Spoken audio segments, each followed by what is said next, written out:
a homenagear Francisco José de Nascimento, o Dragão do Mar, por ocasião do centenário do seu falecimento, homenageamos também todos aqueles valorosos brasileiros que, na dureza do seu trabalho, cultivaram também o seu amor pela liberdade e pela justiça. Os jangadeiros cearenses, os jangadeiros nordestinos.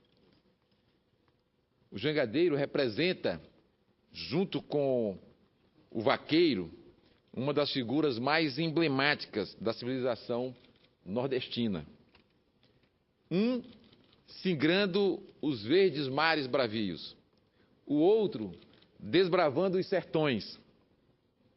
Em seu livro, Jangada, que é hoje um clássico da etnografia brasileira, publicado originalmente em 1957, Luiz da Câmara Cascudo aproxima as vidas e aspirações desses dois tipos humanos aparentemente tão dessemelhantes. E diz ele: é nesse exercício cotidiano da liberdade e na consciência da dignidade do trabalho que ele propicia, e Câmara Cascudo encontrará aí a motivação profunda do engajamento dos jangadeiros na luta pela abolição da escravatura. Diz ele: por toda a campanha contra a escravidão, o pescador foi um elemento de simpatia abolicionista, ou ostensivamente ligado aos que combatiam a continuação do escravo no Brasil. E ele explica essa assertiva justamente com a narrativa da luta do nosso Chico da Matilde.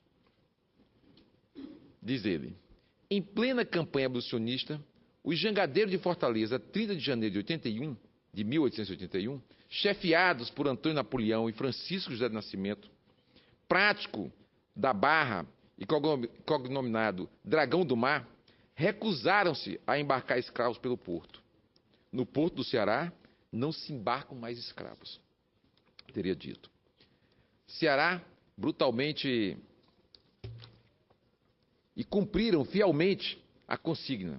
O Dragão do Mar viajou para o Rio de Janeiro em março de 84 e recebeu festas apoteóticas dos cariocas, medalhas, discursos, diplomas, poemas, aclamações.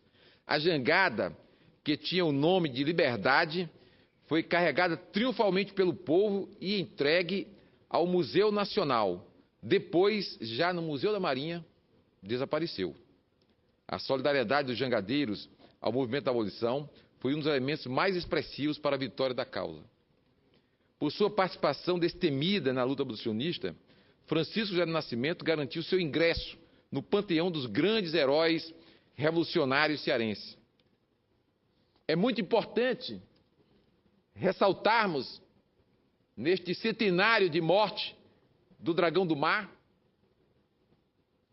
a luta cotidiana que os negros e os abolicionistas conduziram à época da escravidão, mas a existência das lutas contemporâneas dos nossos dias, de garantir que os negros libertos por Dragão, pelo movimento abolicionista, pela participação de intelectuais em todo o Brasil, poetas, escritores, militares e muitos filhos de fazendeiros que terminaram se envolvendo na causa da abolição, mas que teve como berço e força exatamente o quilombo, a resistência dos negros, a sua persistência na luta.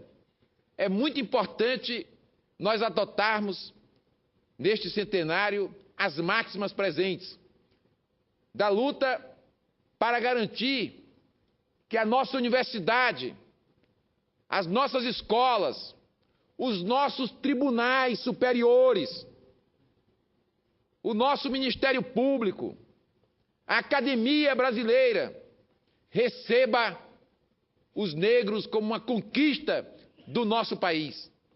São muitas as lutas ainda presentes e que levam o nosso país e o próprio governo, à medida que muitos